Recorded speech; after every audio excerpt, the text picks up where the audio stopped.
नमस्कार साथियों, एक बार फिर से आप सभी का स्वागत है। और मेरे प्यारे भाई, एसएससी सीजीएल 2022 का पेपर हो गया। और मेरे प्यारे साथी, जितने भी एग्जाम्स के क्वेश्चंस पूछे गए उनका कंप्लीट एनालिसिस तो हम लोग रात में करेंगे। साथ ही साथ एक मोटा मोटी लेआउट तैयार कर देते हैं कि ओवरऑल परीक्षा में जो क्वेश्चंस पूछे गए वो उनका नेचर क्या रहा, कौन कौन से टॉपिक से क्वेश्चन पूछे गए, कितना क्वेश्चंस मॉडरेट लेवल के थे, कितने आसान थे, कितने टफ थे, ये कंप्लीट हम लोग इस सेशन में देखेंगे। और इससे आपका कॉन्फिडेंस लेवल भी काफी ज्यादा बढ़ जाएगा। मेरे प्यारे भाई, पहले एसएससी सीजीएल मेंस 2022 के 30 क्वेश्चन, अगर मैं मैथ्स की पहले बात करूं तो 30 क्वेश्चन में 28 क्वेश्चन जो पूछे गए एकदम आसान लेवल के। 30 क्वेश्चन में 28 क्वेश्चन एकदम आसान लेवल का पूछा गया। बस 2 ही क्वेश्चन था जिसमें थोड़ा सा दिमाग लगाने की जरूरत थी। टफ तो नहीं बोलेंगे, लेकिन विद्यार्थी की पॉइंट ऑफ व्यू से जो पेपर में बैठे थे उनके हिसाब से हम मान लेते हैं कि टफ है। अच्छा, एक बात समझिएगा कि जो मैं 10-15 दिन में पढ़ाया हूं, अगर उतना भी कोई पढ़ के जाता तो मैं दावे से बोल रहा हूं कि 30 क्वेश्चन में 27 क्वेश्चन उसके सही हो जाते। क्योंकि जिन जिन टॉपिक से क्वेश्चंस बने हैं वो लास्ट मेरे 10-15 दिन की क्लास से ही क्वेश्चन है। सबसे पहले तो परसों दिन की क्लास में मैंने हाइट एंड डिस्टेंस पढ़ाया। और हाइट एंड डिस्टेंस के मेरे प्यारे भाई, ये क्वेश्चंस देखिए क्या था कि एक पुल की हाइट दे दिया था, एक हमारे पास ब्रिज है जिसकी ब्रिज की हाइट दिया हुआ है, और एक बोट जो है जो कि एंगल ऑफ एलिवेशन 30 डिग्री बना रहा था, अब वो 60 डिग्री बना रहा है उन्नयन कोण। तो कितना उसने डिस्टेंस चल लिया है, ये क्वेश्चन जाकर देखिए, परसों दिन की क्लास में ही करवाया। और सेम क्वेश्चंस आपको एग्जाम में देखने को मिला। एक क्वेश्चन मेरे प्यारे भाई यहां पर देखिए, ये क्वेश्चन एकदम मामूली सा क्वेश्चन, वैल्यू भी चेंज नहीं किया गया, डेटा भी चेंज नहीं किया गया, सीधा पूछ लिया गया कि x प्लस 1/x बराबर 18 है तो x square plus 1/x square क्या होगा। स्टैंडर्ड वैल्यू पढ़ा रखा है, x प्लस 1/x अगर k हो तो x square plus 1/x square k square minus 2 हो जाता है। तो सीधा इसका स्क्वायर करके 2 माइनस कर देना था और आंसर 322 हो जाता। इसी प्रकार से मेरे प्यारे भाई, मैंने संख्यांकी स्टैटिक्स पढ़ाया, और स्टैटिक्स में आप लोग को बारंबारता बंटन के बारे में पढ़ाया था, फ्रीक्वेंसी डिस्ट्रीब्यूशन के बारे में पढ़ाया था। उसमें आपसे पूछ लिया था कि बहुलक बताइए मॉड, तो जिसकी फ्रीक्वेंसी ज्यादा होगी वो टिक करके आ जाइएगा। देखिए किसकी बारंबारता सबसे ज्यादा है, 9, तो 9 कौन सी वेरिएबल का है, 10 का। तो यहां पर आंसर कितना आ जाएगा, 10 आ जाएगा इस सवाल का आंसर। इसके साथ ही मैंने एक नया सिलेबस में इंट्रोड्यूस किया गया चैप्टर प्रोबेबिलिटी, प्रायिकता। प्रायिकता से क्वेश्चंस पूछे जाने की पूरी संभावना थी, क्योंकि ये नया नया एसएससी के सिलेबस में इंट्रोड्यूस किया गया है, समाविष्ट किया गया है। अब यहां से जो क्वेश्चन पूछा गया है वो भी मैं आप लोगों को प्रायिकता के टॉपिक में बहुत अच्छे से क्लियर किया हूं कि एक बैग में, एक थैले में 2 लाल गेंद है, 3 हरे हैं, 4 व्हाइट है, इसमें से 2 गेंद निकाला गया। तो बताइए क्या संभावना है कि एक लाल गेंद आए या एक ग्रीन गेंद आए, एक लाल गेंद आना चाहिए या एक ग्रीन गेंद आना चाहिए। बहुत ही नॉर्मल सा क्वेश्चन है, जाकर उसको देखिएगा, अगर किसी भी प्रकार की दिक्कत आती है तो आप बता सकते हैं। इसके अलावा माय डियर, एक बेसिक सा क्वेश्चन आप लोगों से पूछा गया जो कल के मेंस्ट्रुएशन की क्लास में मैं पढ़ाया था कि अगर किसी भी गोले की, स्फीयर की, अगर टोटल सरफेस एरिया की बात की जाए तो फॉर्मूला 4πr² होता है।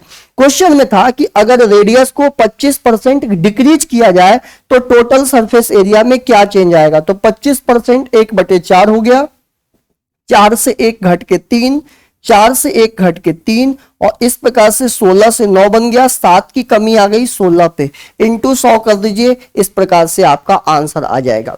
इसके अलावा एक बहुत ही सिंपल सा साधारण सा क्वेश्चन पूछा गया साइक्लिक क्वाड्रिलेटरल का। साइक्लिक क्वाड्रिलेटरल का एक प्रॉपर्टी होता है कि अपोजिट साइड्स का स्क्वायर, अपोजिट साइड्स का स्क्वायर का सम अपोजिट साइड्स के स्क्वायर के सम के बराबर होते हैं। देखिए 3 साइड्स दिए रहेंगे, चौथा साइड्स आप खुद ही कैलकुलेट कर लेंगे।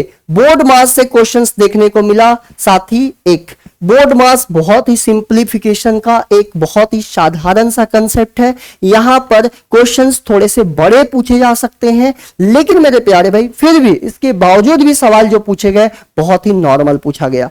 प्रॉफिट एंड लॉस और डिस्काउंट से एक एक क्वेश्चंस आपको एग्जाम में पूछा गया है। लाभ और हानि से और बट्टा से एक एक क्वेश्चंस पूछा गया है, और आप डुएबल था, क्वेश्चंस को कर सकते थे, ऐसा बिल्कुल भी नहीं है कि आपसे न बनने वाला क्वेश्चंस था। एक क्वेश्चन कंपाउंड इंटरेस्ट से पूछा गया है। जनरली कंपाउंड इंटरेस्ट से बहुत ही लेंथी कैलकुलेटिव क्वेश्चंस बनाए जाते हैं, लेकिन उसके बावजूद भी जो क्वेश्चंस का डेटा यूज किया गया उससे आप पहले से ही यूज टू है वैसे डेटा पूछे गए। जैसे यहां पर रेट दे दिया था 20% पर एनम, और हाफ ईयरली मतलब अर्धवार्षिक ब्याज लग रहा था, तो यहां से रेट क्या हो जाएगा, आधा हो जाएगा। तो 20 का आधा, टाइम क्या हो जाएगा, टाइम हो जाएगा डबल। तो ये सारे कंसेप्ट्स हमें इस्तेमाल करके बहुत ही मामूली सा क्वेश्चन आपसे बन जाना चाहिए था। एवरेज का एक क्वेश्चन पूछा गया, औसत का पूछा गया कि आप औसत बताइए फर्स्ट 5 प्राइम नंबर का, पहले 5 प्राइम नंबर का एवरेज बता दीजिए। कितना मामूली सा क्वेश्चन है कि पहले जो 5 प्राइम नंबर है उनका एवरेज कितना होगा। तो इस प्रकार के क्वेश्चंस, हाँ जी एक चीज और बता देता हूं आप लोगों से, बोट एंड स्टीम के नाव धारा के एक बहुत ही सिंपल सा सवाल पूछा गया, जिसमें हमें डाउन स्ट्रीम का स्पीड दे दिया था और अप स्ट्रीम का स्पीड दे दिया था, और डिस्टेंस पूछ लिया था कि डिस्टेंस क्या होगा। इस टाइप के क्वेश्चंस को करने के लिए मैंने बहुत ही आसान तरीका बता रखे हैं। आप रेशियो से भी जा सकते हैं, साथ ही साथ आप फॉर्मूलाज का भी यूज कर सकते हैं। या तो आप फॉर्मूला का इस्तेमाल करके निकाल लीजिए, या तो आप रेशियो मेथड का इस्तेमाल करिए। तो ओवरऑल मेरे प्यारे भाई हम आपको कंक्लूजन बता देते हैं कि ओवरऑल फाइनली अब बात आपसे करें तो अब फाइनली सुन लीजिए, मैथ्स जो पूछा गया उसे मैं इजी कैटेगरी में रखूंगा। एकदम प्री जैसे क्वेश्चन पूछे गए, पूरा का पूरा पीवाईक्यूज प्रीवियस ईयर के क्वेश्चंस। साथ ही साथ रीजनिंग मेरे प्यारे भाई, रीजनिंग में बोलूंगा थोड़ा सा मॉडरेट क्वेश्चंस पूछे गए, रीजनिंग अच्छा। कंप्यूटर ने तो भैया जलवा कर दिया अपना, कंप्यूटर के क्वेश्चंस थोड़े टफ लगे जिनका बैकग्राउंड नहीं था। साथ ही साथ करंट अफेयर्स के क्वेश्चन, लास्ट 6 मंथ के क्वेश्चंस, पिछले 6 महीने के क्वेश्चंस। इंग्लिश इजी थी, इंग्लिश डुएबल था, बिल्कुल इजी था, कर लेने वाला। ओवरऑल पेपर का नेचर बोले तो वन लाइनर था, वन लाइनर क्वेश्चंस थे। तो मेरे प्यारे साथी इस तरह से जो लोगों का रिव्यू था, मैं आपको एक सिंगल लाइन में बोल देता हूं कि बिल्कुल ऐसा फील हो रहा था कि वो मेंस नहीं पीटी दे रहे हैं। जितने भी साथी जो अभी पेपर मेंस से डरते हैं, मैं उनको एक बात बता देता हूं कि अगर आपने प्री की तैयारी अच्छे से कर ली तो आप मान के चलिए आपका मेंस भी साथ में तैयारी हो रहा है, मेंस की तैयारी भी हो गई है।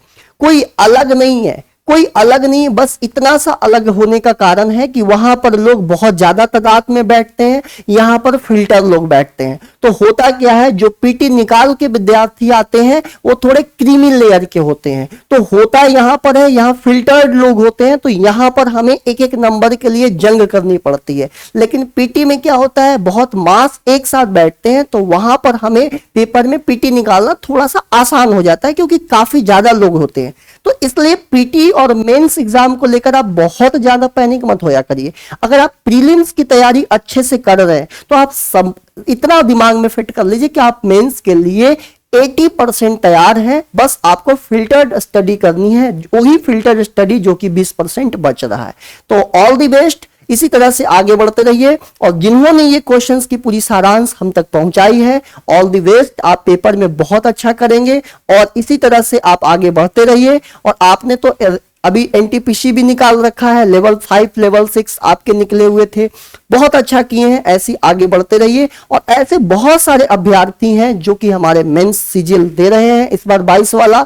तो मेरे प्यारे भाई सभी को ऑल द बेस्ट, ऐसे आगे बढ़ते रहिए, सर का नाम रोशन करते रहिए।